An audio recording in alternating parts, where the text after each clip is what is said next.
Hi everyone, welcome back to my channel and thank you so much for joining me today. So today you can see I'm going to be talking about strategies for students to communicate their conceptual understanding. And so if you're interested in this topic, then please keep on watching. Okay, so today I'm going to be talking about some strategies for students to be able to communicate their conceptual understanding. And this is based on some of the ideas from my book, Concept-Based Mathematics Teaching for Deep Understanding. And so on page 81, I have some different ideas about how to really scaffold student thinking and help them communicate their conceptual understanding from their learning experiences. And so if you're interested in looking at secondary examples, that's from my book on page 81. So today I'm going to be showing some and discussing some primary examples, because lots of primary teachers have asked me, well, you know, what are some examples for these strategies? So I'm going to go through these strategies one by one. The first one I'm going to talk about is giving students the concepts, the actual words, one or two words or a short phrase in terms of the concepts, and then asking them to actually connect these concepts in a sentence of relationship. So I've got an example here. Write the following concepts in a related sentence, and we could be giving students parallel lines, gradient, angles, and they have to put those concepts into a sentence of relationship. So that's strategy one, and we could actually put two or more concepts to students and then ask them to create a sentence that actually states that relationship between those concepts. Okay, so let's go to strategy two.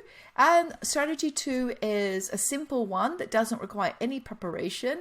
At the end of a lesson or unit of work, ask students to complete the sentence, "I understand that."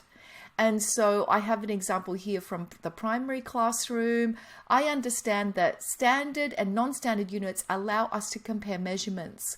And so if the unit was about standard and non-standard units and measuring different objects, then hopefully students would be able to arrive at this understanding and be able to communicate this given this type of prompt. Okay, so what's number three? Number three is giving students perhaps a choice of a few statements. So this is a more scaffolded approach, and especially if your students are not used to communicating their understanding, then I think it's good to show them some model statements and then they choose. So I have two statements here that students can choose from. Conversion tables allow for the representation of measurement equivalents. Or we could give them a statement, conversion tables give a formula to change one unit of measurement into another.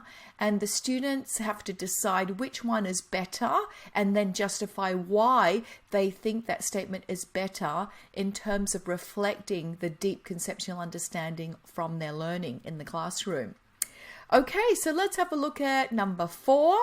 So number four is after a lesson or a unit of study, you ask your students to create a concept map or some kind of graphic organizer.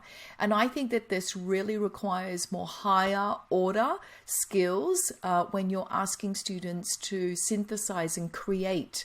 So the concept map should be based on what they've learned. And I've got some examples here. So with the words fractions, decimals, and percentages at the center, create a concept map using the ideas you've learned and include statements to explain how they're connected. So I think graphic organizer are a great way for students to be able to demonstrate their understanding.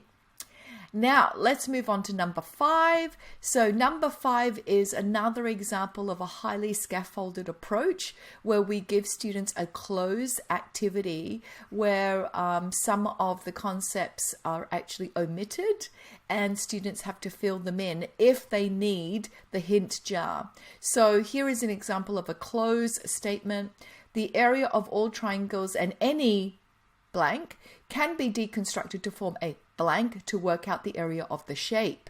Now, if students are stuck in terms of what concepts should go in the blank, then we can also give them the hint jar. So you can see this is highly scaffolded, but we can start taking away some of the scaffolds and have more blanks in the closed activity if you think students are ready for that kind of scaffolding.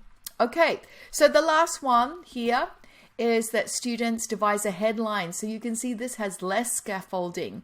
You may still give them the concepts from the unit or from the learning experiences, and students have to come up with their own headline or their own statement. And so an example could be the angle sum of a triangle forms half a rotation around a circle. That could be the headline that students come up with. So I hope you found these strategies useful.